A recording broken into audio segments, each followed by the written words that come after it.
Herkese merhabalar, kanalıma hoş geldiniz. Bugün sizlere çok sevilen, çok beğenilen, yıllardır yapıp sattığım içli köfte tarifiyle geldim. Bütün püf noktalarıyla videoda anlattım. Sizleri çok bekletmeden hemen tarife geçiyorum.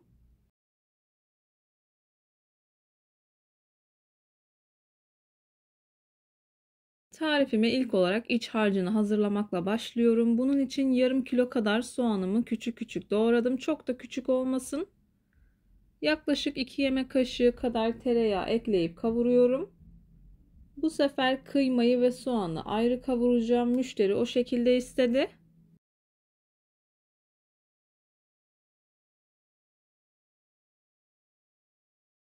İsteğe bağlı olarak nasıl içinize siniyorsa o şekilde yapıyorum. Normalde ben kıymayı önceden kavurur, daha sonra soğanını ekliyorum. Ama dediğim gibi müşteri bu şekilde istedi. Ben de bu şekilde hazırladım. İlk olarak soğanımı güzelce kavuruyorum. Pembeleşip yumuşaması yeterli olacaktır. Yakmamaya dikkat edin.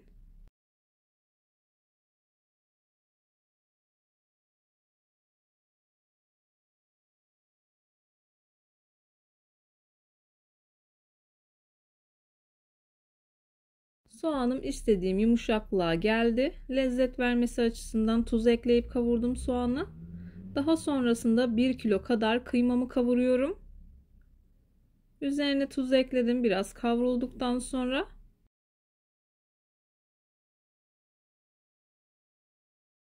Videomu tam da buraya kadar izlediyseniz her zaman olduğu gibi sizlerden ricam yoruma kalp olur, emoji olur veya tarifim hakkında farklı bir fikriniz varsa bunu da benimle paylaşabilirsiniz. Ayrıca videolarımı sevdiğiniz kişilerle de paylaşarak bana bu şekilde destek olabilirsiniz.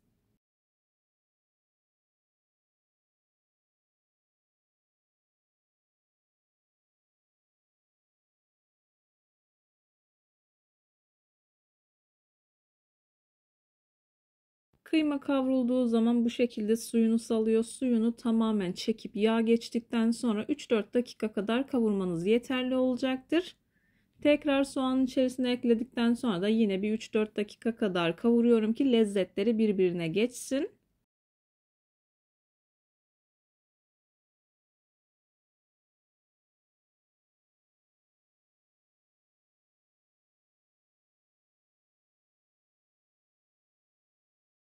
Soğanımı kavurmuştum, kıymamı da kavurdum. Kıymayı soğanın üzerine ekliyorum. Kıymayı ekledikten sonra 3-4 dakika kadar kavuruyorum. Daha sonra baharatlarını ekliyorum.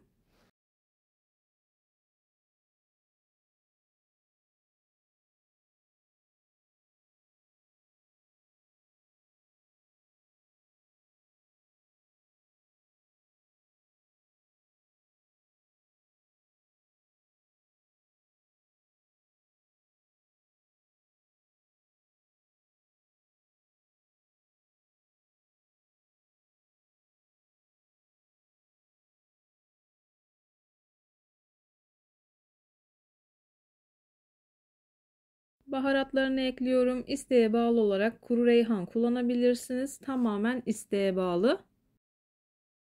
Onun dışında tuz, pul biber ve karabiber ekliyorum. Yine kendi damak tadınıza göre acısını ve tuzunu ayarlayabilirsiniz. Baharatlarını ekledikten sonra da yine 2 dakika kadar kavuruyorum. Daha sonra hafif ılıdıktan sonra isteğe bağlı olarak ceviz ve maydanoz ekleyebilirsiniz.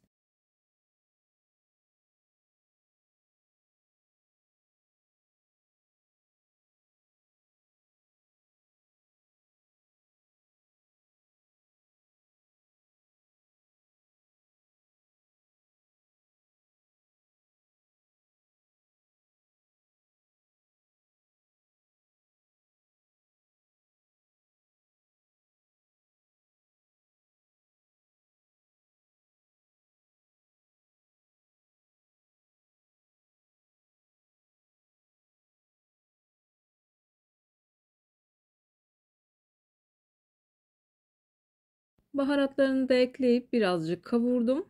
Daha sonra soğuduktan sonra yani hafif ılıdıktan sonra 1 çay bardağı kadar ceviz ekliyorum. Çeyrek demet kadar da maydanoz kullanıyorum. Maydanoz miktarını da yine kendi damak tadınıza göre ayarlayabilirsiniz. Maydanozu biraz az kullandım. Yine müşterinin isteğine bağlı olarak.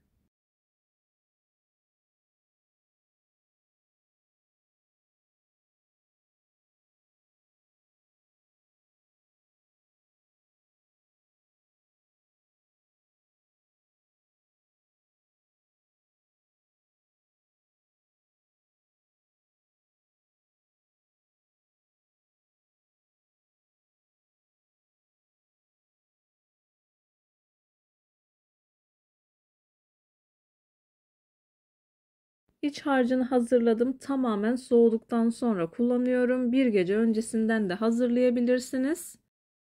Dış harcı için de 6 bardak bulgur, 1 bardak irmik, 1 yemek kaşığı kadar tuz, 1 yemek kaşığı kadar da pul biber ekleyip güzelce karıştırıyorum. İyice karıştırdıktan sonra 3 bardak sıcak su ekliyorum. Bir kaşık yardımı ile güzelce karıştırıyorum. Elimle üzerine biraz bastırdıktan sonra kapatıp tamamen soğuyuncaya kadar dinlendiriyorum. 1 saat kadar dinlenmesi yeterli olacaktır.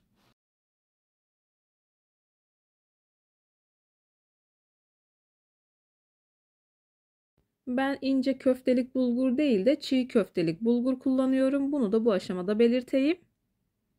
İyice karıştırıyorum kuru bulgur kalmaması için. Daha sonra elimle bastırıyorum ki çok fazla şişmesin.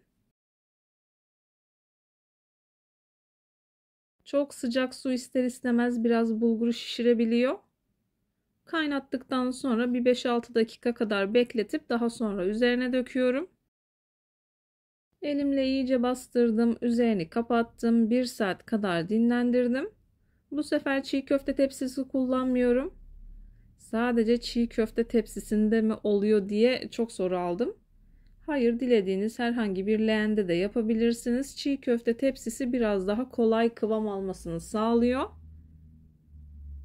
Bulguru döküyorum. Bu aşamada biraz sertleşmiş olabiliyor basınç uyguladığımız için. Bulgurları biraz açıyorum.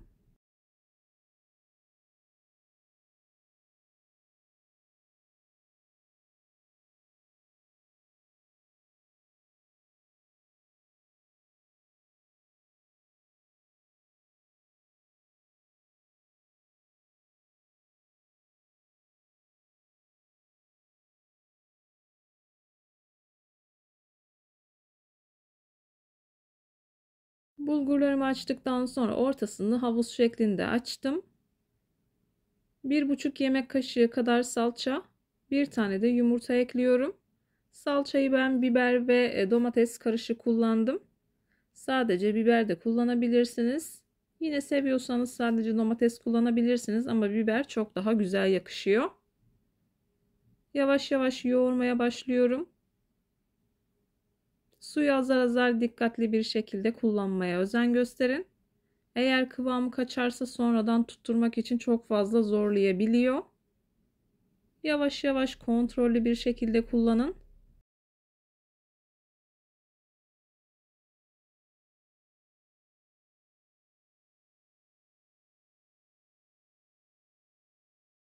Videolarımda yapmış olduğum tariflerin elimden geldiği kadarıyla püf noktalarını vermeye çalışıyorum. Ama yine de aklınıza takılan herhangi bir şey olursa yorumlara yazarsanız gördüğüm zaman sizlere dönüş sağlarım. Yine aynı zamanda videonun altındaki açıklama kısmına malzeme listesini tam not olarak ekleyeceğim. Dilerseniz oradan da bakabilirsiniz.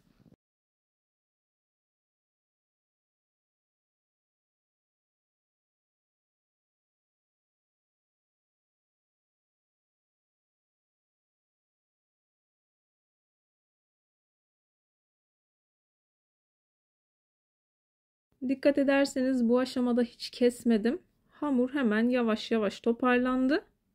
Bir yarım saat kadar yoğurmam yeterli oluyor. Yine de bilek gücünüze bağlı olarak bu süre uzayabilir.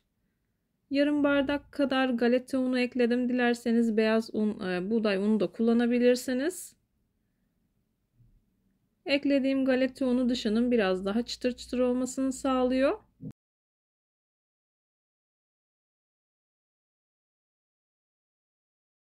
Yaklaşık yarım saat kadar suyu azar azar ekleyerek bu kıvama getirdim. Kesinlikle çok yumuşak olmuyor. Yumuşak olduğu zaman açarken parçalanabiliyor. Orta sertlikte kıvamlı olmasına dikkat edin. Güç kullanarak yoğurdum. Yarım saat kadar yoğurdum. Daha sonra hızlı bir şekilde açma işlemine başlıyorum.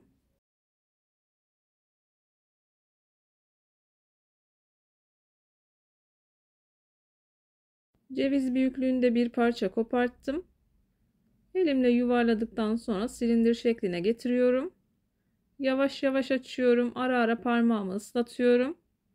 Fazla suyunu ilk olarak avucuma, daha sonra da içli köftenin ortasına yerleştirip o şekilde açmaya devam ediyorum. İstediğim incelikte açtım. İç harcını koyuyorum. Yaklaşık 1,5 yemek kaşığı girecek şekilde ayarlıyorum. Tamamen göz kararı yapıyorum.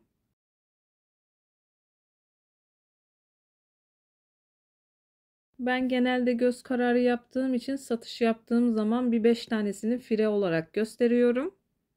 Yani 5 tanesinin ücretini almıyorum. Ben makine değilim. Hani bazısı küçük oluyor, bazısı büyük oluyor. O yüzden içim rahat etmesi için 5 tane fire sayıyorum.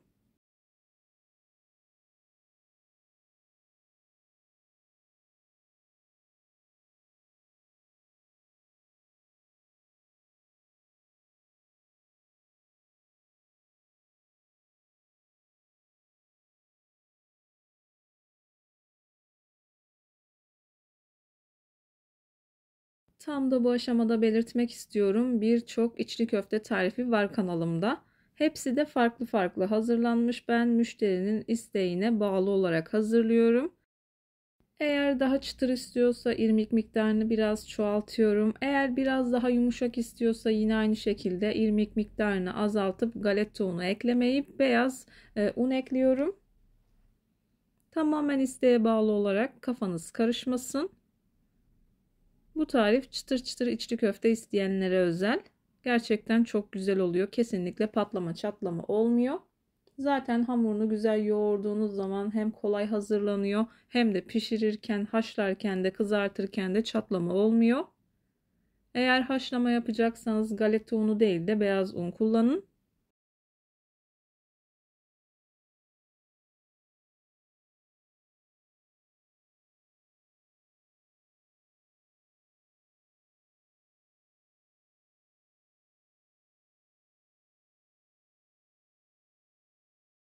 Ben meraklısı için içli köfte hazırlamaya devam ediyorum.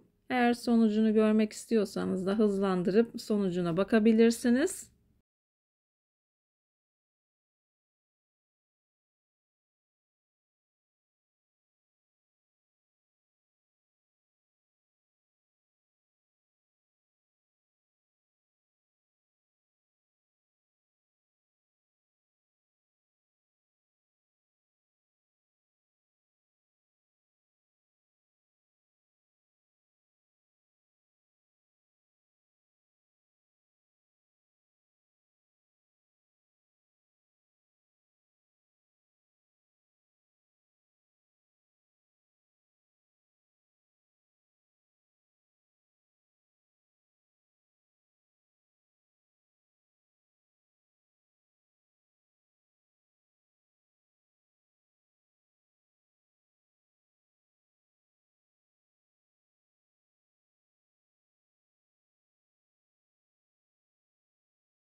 İçli köftelerimin hepsini aynı şekilde hazırladım. Bu tariften toplamda 55 adet içli köfte çıkardım. Bir videonun bir tarifin daha sonuna geldim. Umarım tarifimi beğenmişsinizdir. Tarifimi beğendiyseniz beğenmeyi, kanalıma hala abone değilseniz kanalıma abone olmayı, bildirim zilini açmayı lütfen unutmayın. Kendinize ve sevdiklerinize çok iyi bakın. Başka bir tarifte, başka bir lezzette görüşmek üzere. Hoşça kalın. Allah'a emanet olun.